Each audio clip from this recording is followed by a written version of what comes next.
বহু চর্চিত ভারতীয় ফুটবল দলের কোচের নাম এবার ঘোষণা করা হলো, যা জানালো এআইএফএফ এক্সিকিউটিভ কমিটি। সেই বিষয়ে বিস্তারিতভাবে বলবো আজকের এই ভিডিওতে। তাছাড়া থাকছে ইস্টবেঙ্গলের একজন স্ট্রাইকার চোট পেয়ে 30 দিনের জন্য মাঠের বাইরে চলে গেল, তার বিষয়ে আপডেট দেবো আজকের এই ভিডিওতে। আর মোহনবাগান সুপার জায়েন্ট দল তারা ডুরান্ড কাপের প্রথম ম্যাচ খেলে ফেললো, তার বিষয়ে আপডেট দেবো আজকের এই ভিডিওতে। আর ওয়েস্ট বেঙ্গল যারা বিসি রায় ফাইনাল খেললো আর সেখানে 25 বছর পর চ্যাম্পিয়ন হলো, সমস্ত খবর এক এক করে বলবো।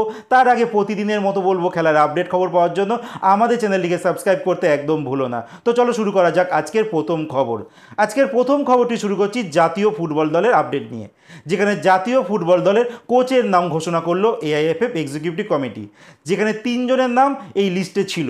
সবার প্রথম ছিল স্টিফেন কনস্টান্টাইন, যিনি দুবার ভারতীয় জাতীয় দলের কোচ হয়েছিলেন, বা 3 নম্বর বার সেটা কিন্তু তিনি আর পেলেন না। আর দ্বিতীয় যে কোচটা হচ্ছে স্টারকোভিক, একজন স্লোভেকিয়ার কোচ, তিনিও কিন্তু এই টপ 3-এর মধ্যে ছিলেন, তিনিও কিন্তু সিলেকশন হয়নি। 3 নম্বর যে ব্যক্তি ছিল খালিদ জামিল, একজন ভারতীয় কোচ, তিনি কিন্তু সিলেকশন হয়েছে অ্যাজ এ হেড কোচ ভারতীয় জাতীয় ফুটবল দলের, মানে ভারতীয়র হাতেই কিন্তু জাতীয় দলের দায়িত্ব তুলে দেওয়া হলো। এবার দেখার বিষয় তিনি ভারতীয় জাতীয় দলকে কতটা সাকসেসফুল করাতে পারে, কারণ এই খালিদ জামিলের আগামী চ্যালেঞ্জ কিন্তু যথেষ্ট কঠিন হতে চলেছে। কারণ কাপা কাপ, মানে যেখানে ভারতীয় ফুটবল দল প্রথমবার পার্টিসিপেট করতে চলেছে এই আগস্ট মাসের লাস্টের দিকে, যেখানে ভারতীয় ফুটবল দল খেলবে আফগানিস্তান, ইরান, তাজিকিস্তানের মতো দেশের সঙ্গে। যেখানে ইরান আর তাজিকিস্তানের কথা আমি যতই বলবো ততই কম, কারণ টপ লেভেলের একটা কান্ট্রি, তাদের বিরুদ্ধে কিন্তু ভারতীয় ফুটবল দল কতটা ভালো খেলবে এই মুহূর্তে সেটা কিন্তু বলা যাচ্ছে না। আর আফগানিস্তান, তাদের সঙ্গে লাস্ট যে দুখানা মিটিং হয়েছে, একটা ড্র আর একটাতে আমরা হেরেছি, তাহলে বুঝতেই পারছো কাদের সঙ্গে আমরা এই ম্যাচটি খেলতে চলেছি। তো রাস্তা কিন্তু কঠিন খালিদ জামিলের, দেখা যাক এই কঠিন রাস্তা থেকে তিনি কিভাবে আলোর দিকে নিয়ে যেতে পারে। কিন্তু ভারতীয় দলের যে খেলোয়াড়েরা রয়েছে তারা ক্লাব লেভেলের যেই ফুটবলটা খেলে, দেশের হয়ে জার্সিতে কিন্তু সেটা মেলে ধরতে পারে না। যার জলজ্যান্ত একটা উদাহরণ গতকাল মানে বৃহস্পতিবার দিনকে মোহনবাগান সুপার জায়েন্ট ডুরান্ড কাপে প্রথম ম্যাচ খেলতে নেমেছিল মোহামেডান স্পোর্টিংয়ের বিপক্ষে, যেখানে তারা 3-1 গোলে জয়লাভ পায়। যেখানে মোহনবাগান সুপার জায়েন্টের আপুইয়া লাল কার্ড দেখে, আর তার লাল কার্ডটা কিন্তু পুরো জেনুইন ছিল, কারণ তিনি হেডবাট করেছেন। আর ফিফার নিয়মেই আছে যে তিনি যে কোনো খেলোয়াড় যদি হেডবাট করে, সেই উল্টো দিকের খেলোয়াড়ের চোট লাগুক কি না লাগুক, এটা কিন্তু জেনুইন রেড কার্ড। তো রেফারি সঠিক ডিসিশন নিয়েছে। আর প্রথমে যে গোলটা বিশ্বমানে একটা গোল করেছে এই লিস্টন কোলাসো, তিনি মোহনবাগান জার্সিতে যেই পারফরমেন্সটা মেলে ধরতে পারেন সেটা কিন্তু জাতীয় দলের হয়ে মেলে ধরতে পারেন না। এটা শুধু লিস্টন কোলাসোর নয়, সমস্ত খেলোয়াড়ই একই দশা।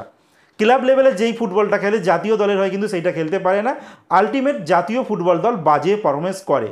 তো গতকালকের ম্যাচে লিস্টন কোলাসো 2টি গোল করেন, প্রথম গোলটা করেন আর শেষের গোলটা করেন। আর শেষের গোলটা পেনাল্টি থেকে তিনি করেন, আর তাকে ফাউল করা হয়েছিল, বাট এটা জেনুইন পেনাল্টি ছিল, রেফারি সঠিক ডিসিশন দিয়েছে। আর এই নিয়ে কিন্তু অনেকের নানামুনি নানা মত রয়েছে, বাট এটা বলে রাখি, মাঠে রেফারি যে ডিসিশনটা দেয় সেইটাই কিন্তু চূড়ান্ত হিসেবে গণ্য হয়। এই খেলার পরে আমি তুমি যাই বলো না কেন সেটা কিন্তু আর পাল্টাবে না।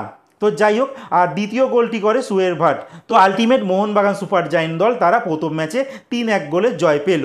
আরেকটি ম্যাচ হয়ে গেছে ডুরান্ড কাপে, যেখানে বোরোল্যান্ড আসামের একটি টিম, তারা 2-1 গোলে হারিয়ে দিয়েছে কামস এফসিকে। এরপরে আপডেট দিতে চলেছি বিসি রয় টুর্নামেন্ট, একটা জুনিয়র টুর্নামেন্ট।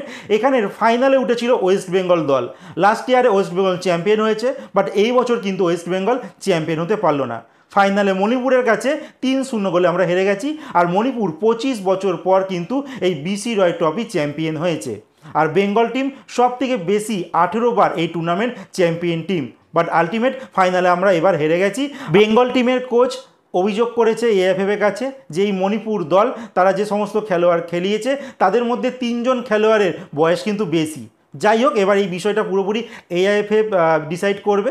এরপরে লাস্ট যে খবরটি বলবো সেটা হচ্ছে ইস্টবেঙ্গলকে নিয়ে। ইস্টবেঙ্গলের একজন স্ট্রাইকারের চোট লেগেছে সিএফএল খেলতে গিয়ে, আর তিনি কিন্তু 30 দিনের জন্য মাঠের বাইরে চলে গেল। সেই খেলোয়াড়টির নাম হচ্ছে জেসিন টিকে। জেসিন টিকে লাস্ট ম্যাচেও কিন্তু খেলেনি, তার চোট একটা ছিল, তারপরে কোচ তাকে রিস্ক নেয়নি। আর আলটিমেট যা রিপোর্ট বেরিয়ে এসছে 30 দিন মানে 1 মাসের জন্য সিএফএলে কিন্তু দেখতে পাবো না এই জেসিন টিকেকে, মানে কোনো টুর্নামেন্টে তোমরা দেখতে পাচ্ছ না জেসিন টিকেকে 1 মাসের জন্য। 1 মাস পর তিনি আবারও মাঠে ফিরবেন।